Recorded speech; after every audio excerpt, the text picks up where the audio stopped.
Today we got Cheating is Romantic in Movies and TV by Jason McBasson.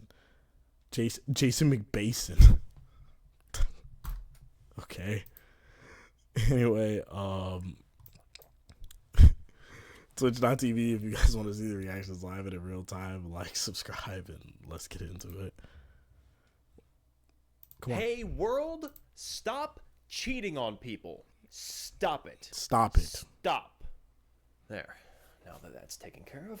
I have never cheated on a romantic partner. The only things I cheat on are games, schoolwork, and taxes. Not only would I never want to put someone through the painful experience of being cheated on, but also cheating is just too much damn work. You gotta sneak around and hide your text messages and have an alibi for every mysterious disappearance. Cheating in real life isn't like cheating in a video game where you just press X triangle O left O X. It's more like XOXO. And it bothers me when entertainment romanticizes cheating because it's taking something that's serious, hurtful, and immoral and making it seem romantic, funny, and cute. And I don't like how it makes you, the audience, root for the cheaters because they're the main characters. So in this episode of my series, Talking Topics, I want to explore how some media romanticizes and trivializes the idea of cheating. Now, I evaluate cheating in media roughly on 4 dimensions. First is the type of cheating. Where does it fall on the spectrum of light flirting to full-blown physical relations? Are we talking about flirtatious yakking, a little bit of macking, or body parts smacking?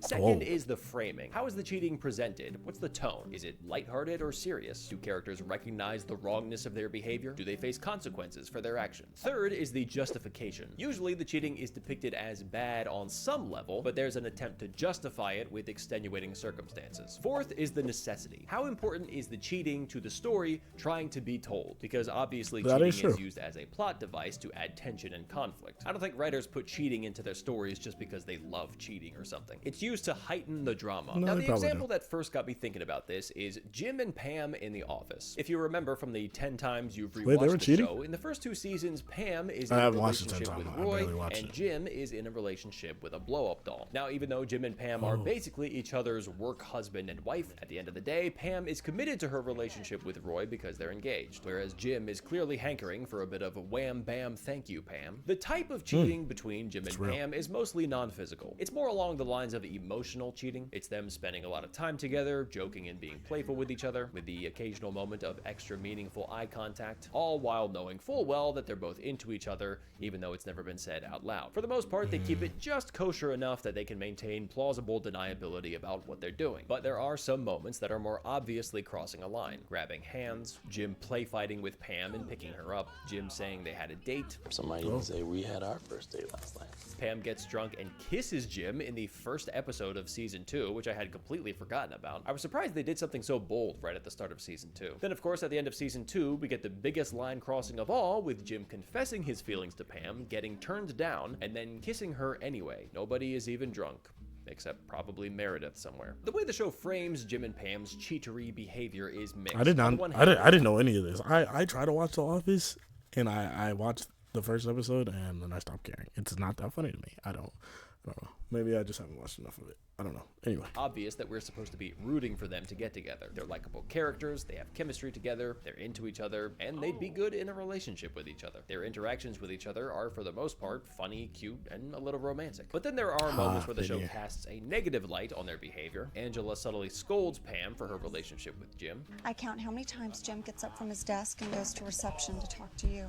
Roy catches Jim getting a bit too touchy-feely with Pam and confronts him. Trying to cup a feel or something, Hopper? And there are several times where Pam pulls back when Jim is being too forward. When Jim is play fighting with her, she gets uncomfortable at being caught flirting so obviously. Oh my god, hey, put me down. Hey! Pam rejects Jim's attempt to label their time together as a date. Some might even say we had our first date last night. I have some taxes to get out. When she senses Jim is about to reveal his feelings on the booze cruise, she walks away. I'm cold.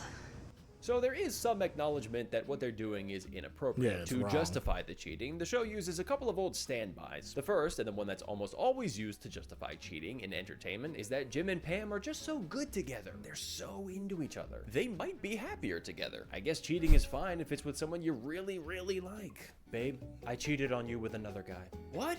I can't believe you would do that to me. No, I really like him. We're good together. Oh, well that's fine. Why didn't you say that? I should have said that first. Please, proceed. The second justification is that Pam's current relationship is lacking. This is also a staple of the romanticized cheating trope. It's okay that they're exploring romance with someone else because their current partner isn't that good anyway. In this case, it isn't just that Pam's relationship is unfulfilling, but also that Roy is specifically a bad partner. Maybe not straight up toxic, but he certainly has his share of negative qualities. This is supposed to kinda let Pam off the hook for flirting with Jim and kinda let us, the audience, off the hook for wanting her to flirt with Jim. The third justification is that Pam is drunk when she kisses Jim, because I guess whatever happens when you're drunk doesn't count. You know, alcohol, it's like a portable Vegas. What happens in the drunk zone stays in the drunk zone. Now, as for the necessity of the cheating, I don't think it's really needed. The core premise of Jim and Pam's situation is fine. I actually like it. A guy pining after his coworker who's already taken while she's in an unsatisfying relationship. I think each of their situations are individually relatable to a lot of people. This has never happened to me, but it's probably a common occurrence that someone has a crush on a person who is already in a relationship. That probably happens all the time. So I'm not opposed to the premise here, but it could have been handled in a way that doesn't feel like the characters are crossing a line. First off, they could have toned down the flirting and especially not had them kiss each other, but also they could have done the whole will they, won't they storyline without Pam being in a relationship. Like maybe Pam and Roy break up and then Jim makes a move on Pam and says, hey, so I actually like you. You want to go out sometime? And then Pam says, oh, I don't think I'm ready to date again yet. And boom, there you go. There's the conflict that prevents Jim and Pam from getting together immediately. That's a whole season's worth of tension right there. Jim trying to slowly win over Pam after her breakup. It's not exactly the same dynamic, but it's pretty close and it's not problematic. I don't know why the writers didn't reach out to me about this. I was available.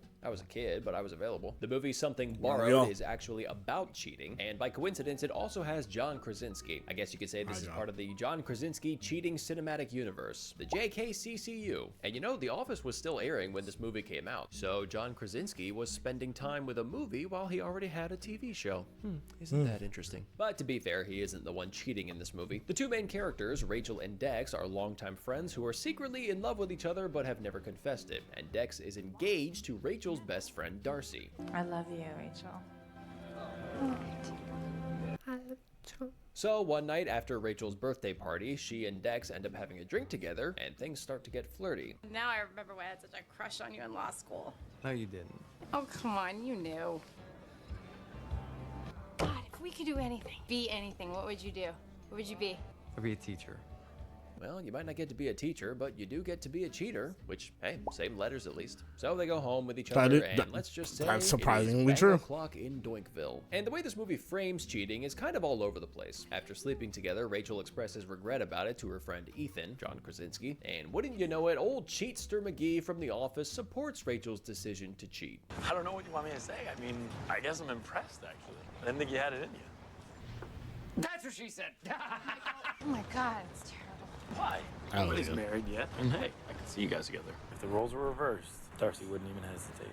What the hell kind of logic is that? Hey, you know, even though your friend has never slept with your boyfriend, hypothetically, she probably would, so it's okay to sleep with her boyfriend. And even if you're Rachel and you agree with that take, why are you best friends with someone who's such a scumbag that you think they'd sleep with your boyfriend? Hey, Rachel, just move on. The man's taken. There are plenty more fish in the sea. I mean, hell, you got a big tuna right in front of you. Hey, big tuna. The scenes where Rachel and Dex are secretly spending time together are romantic and sweet, but then there are moments where the movie moralizes about the cheating. Rachel is racked with guilt about all of it throughout the movie, to the point where she even almost confesses to Darcy. I have to tell you something. Something I've done. And at one point, Dex's father senses what's going on and lectures him about it. What you want. Well, the problem with that expression is that it's frequently at odds with what's right. Now, whatever's going on between you and that girl, you stop it now. Then finally, it's revealed that Darcy has been cheating on Dex, and then Darcy finds out that Rachel and Dex have been seeing each other. Rachel and Darcy have a falling out, but Rachel and Dex end up together. So Rachel does at least face consequences for cheating by losing her best friend, but then she and Dex still end up happily ever after together. And a lot of the comedic moments in the movie are based on these quirky scenes where Rachel and Dex are trying not to get caught cheating. Ooh, so wacky. Should I answer it? What? No, don't. The movie offers several justifications for the cheating. The first is that the two of them, obviously, are better for each other than the other partner. Another is that Rachel and Dex knew each other before Darcy met Dex and were already into each other before Darcy entered the picture. Another is that Darcy is depicted as a licentious lady who would probably cheat anyway. And then to confirm that, Darcy actually does cheat on Dex. Man, what a terrible group of friends. Everyone's either cheating or encouraging others to cheat. Now, as for the necessity, considering this movie is partly about cheating, I would say it's pretty necessary in order to tell the story. The problem is that the movie wants to have a kind of serious exploration of cheating while simultaneously trying to be a traditional rom-com, and I just don't know if those two things are really compatible. The more insidious type of romanticized cheating is when the overall tone is more... I haven't said anything. I've seen this work out in real life. I've seen these same situations happen in real life. So like, I'm just like, that's why I'm not saying much, is because I'm watching these and I'm just like, I know people that have fit this bill. Yeah, no. Life imitates art, bro. More lighthearted and whimsical, like in You've Got Mail. If you're unfamiliar, the movie You've Got Mail is called You've Got Mail because when you get email on AOL, a voice says, You've got mail. And the text notification that pops up on screen to let you know you've got mail says, what else? You have mail. Why? Make it say you've got mail. This is like when subtitles don't match what the person on screen is saying. Does it really matter? Well, no. That'd be but killing also, me. yeah. That'd be killing me. When I be watching a subbed anime, in the shit, like, or like if I'm watching when I'm watching a dub of an anime and the subtitles, like I still have the subtitles on from like when I was watching a sub anime, bro. When they say something in English and then I read the bottom, it's dandara. It's dandara. I swear to God, it's dandara. That always does it. Because I swear they never said that. And they should be having me tight. As fuck.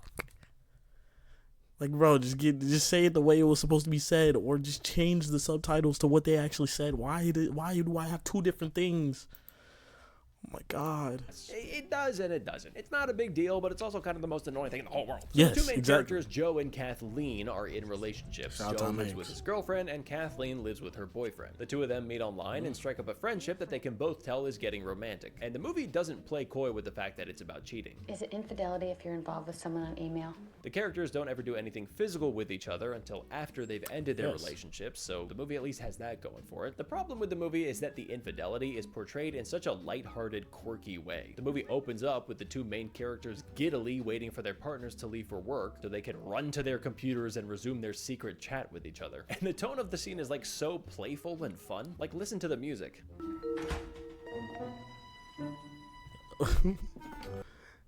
Like, oh wait, this is like me watching my mom leave so I can hop on Club Penguin at like 8 a.m. as a kid. Like, can't wait till my wife leaves so I can email my girlfriend on Roblox. Like, come on, bro, what are we doing? Cheating on your partner when they're going to work. Oh, yeah. And so throughout the movie, they're having these very open-hearted conversations with each other through email and instant messaging. By the way, this is a pet peeve of mine when movies and shows depict conversations from the instant messaging days, and people are typing with perfect spelling, grammar, and punctuation, double-spaced. Are you kidding me? And it's extra insane when it's kids messaging each other. Let me tell you, as someone who lived through the instant messaging days, that is not what it was like. The way most people typed was barely legible. Now, of course, the main justification for the cheating here is that these two characters are so good together. And also, it's fine that Kathleen is cheating on her boyfriend because he's a dork.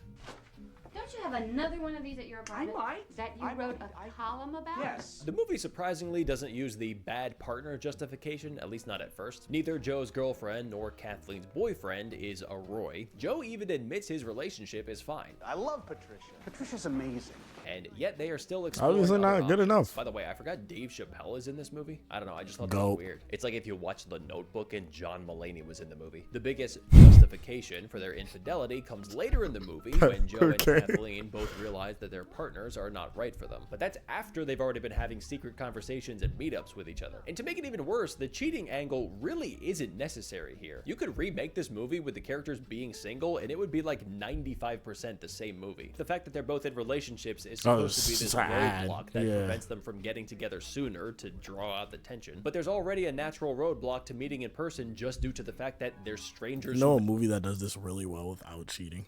Friends with Benefits with Justin Timberlake and Mila Kunis. I like the movie personally. It's really good.